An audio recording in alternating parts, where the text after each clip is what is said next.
तर निलेश राणेंनी राजन तेलींच्या निवासस्थानी जात त्यांची भेट घेतली। राणेंची साथ सोडल्यानंतर त्यांची निवासस्थानी ही पहिली भेट आहे। राजन तेली यांनी नुकताच ठाकरेंची साथ सोडून शिंदेंच्या शिवसेनेत प्रवेश केलाय। त्यानंतर राजन तेली सिंधुदुर्गात दाखल होताच आमदार निलेश राणे यांच्या उपस्थितीत सावंतवाडी, कुडाळ आणि कणकवलीमध्ये शक्ती प्रदर्शनही करण्यात आलं। आगामी स्थानिक स्वराज्य संस्थांच्या निवडणुकीच्या पार्श्वभूमीवर राजन तेली यांच्या निवासस्थानी एक बैठक पार पडली।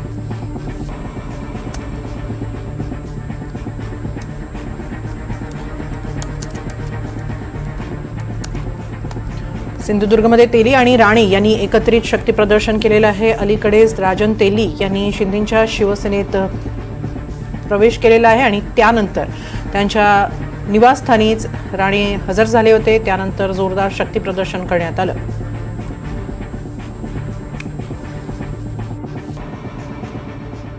सन्मान्य शिंदे साहेबांनी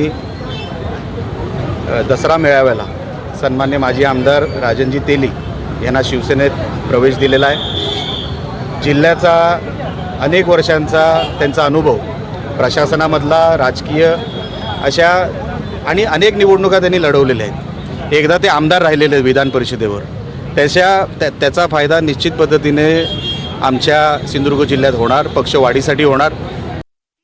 बघा, काही रिकाम टेकडे लोक उबाटामध्ये आता राहिलेले आहेत, त्यांना काहीच काम नाही।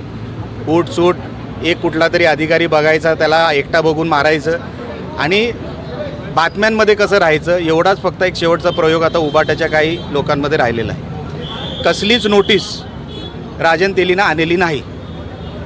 जर उबाटा गटाकडे अशी कुठली नोटीस असेल तर त्यांनी दाखवावी, आणि नोटीस आल्याशिवाय तुम्ही उत्तर देऊ शकत नाही। ही कॉमन प्रक्रिया असते। कॉमन प्रक्रिया पण ज्याला माहीत नसते, हे असे उलटसुलट फक्त ह्याच्यामध्ये राहण्यासाठी, बातम्यांमध्ये राहण्यासाठी तुमच्यासमोर केलेली स्टेटमेंट आहे, त्याला काय अर्थ नाही।